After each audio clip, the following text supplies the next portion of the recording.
Sholat Jumat dibatasi 20 UMK, menit. pembayaran juga di bawah UMK, terus sampai ada karyawan yang tidak digaji sama sekali, itu gimana Pak mungkin Pak? Itu yang paling tepat. Jawabannya biadab. Ya, banyak hal-hal yang janggal lah ya. Ada hal yang ditutup-tutupi, entah apa maksudnya, padahal ini hal yang sepele. Karena kewajiban negara menjaga industrial ini tetap harmonis. Tapi kemudian, ya saya nggak tahu. Kita harus sebagai negara ini dihargain. Saya pikir Pak Wali aja yang tidak dihargain, ternyata saya juga tidak dihargain. Nah ini pelajaran untuk industrial yang lain juga. Jangan pernah menahan dan namanya ijazah pekerja itu pelanggaran hukum. Itu pelanggaran hukum yang nggak boleh ditoleransi, apalagi di pemerintahan Pak Prabowo ini. Nggak boleh ada hal-hal begitu. Ya namanya menyakiti hati rakyat itu nggak boleh. Jadi apa yang dilakukan Pak Wali ini udah benar dan tepat. Negara hadir. Bapak, negara hadir itu seperti apa secara detail artinya? Pertama, ini kan mempertahankan regulasi. Dengan kehadiran negara adalah mempertahankan regulasi yang ada. Kayak di Jawa Timur ada perda. Artinya ini harus ditindak atau bagaimana? Harus ditindak dong, harus ditindak. Nggak bisa enggak, harus ditindak. Ada desakan untuk kepolisian juga Pak? Hukumannya adalah gini, tindakannya biarkan aparat penegak hukum kita yang melakukan tindakan hukum.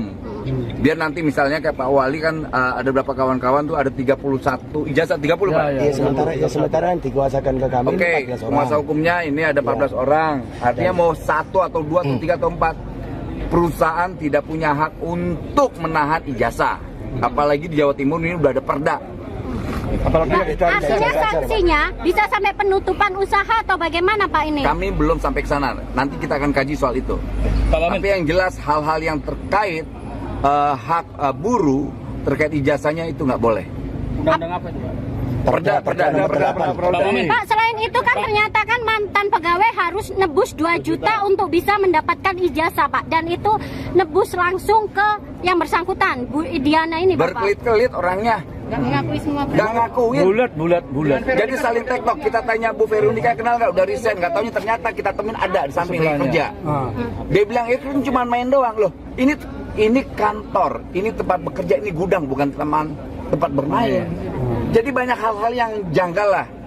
Jadi banyak yang aneh. Jadi nanti kita serahkan aja soal tindakan hukumnya ke aparat penegak hukum ya. Ini juga tidak dapat fasilitas. Pak, desakan kepada pihak kepolisi Pak agar ini benar-benar diungkap gitu secara Kami tidak detail, mungkin Pak. melakukan desakan, tapi yakin sekali bahwa kepolisian tahu apa yang sudah dilakukan. Baik Pak Wamen kan datang dari Jakarta Pak. Jalan apa aja Pak? Gimana jalannya apa? Banyak lah, saling menutupi satu sama lain. Upah di bawah juga, upah itu di bawah. Upah itu Upah di bawah. Lembur juga tidak dibayar. Banyak hal yang, aduh. Pak Wamen terkait tentang pemotongan melarang untuk sholat Jumat, Pak. Sholat Jumat dibatasi 20 UMK, menit. pembayaran juga di bawah UMK, terus sampai ada karyawan yang tidak digaji sama sekali, itu gimana Pak mungkin Pak? Itu yang paling tepat. Jawabannya biadab. Ini republik yang diajarkan semua dilindungi namanya terkait agama. Dia mau ke gereja, dia mau ke masjid, dia mau ke pura, dia mau ke kuil, itu dilindungi oleh undang-undang. Kalau mereka melarang itu, ya tahu kan ada konsekuensi. Download Tribun X sekarang. Menghadirkan lokal menjadi Indonesia.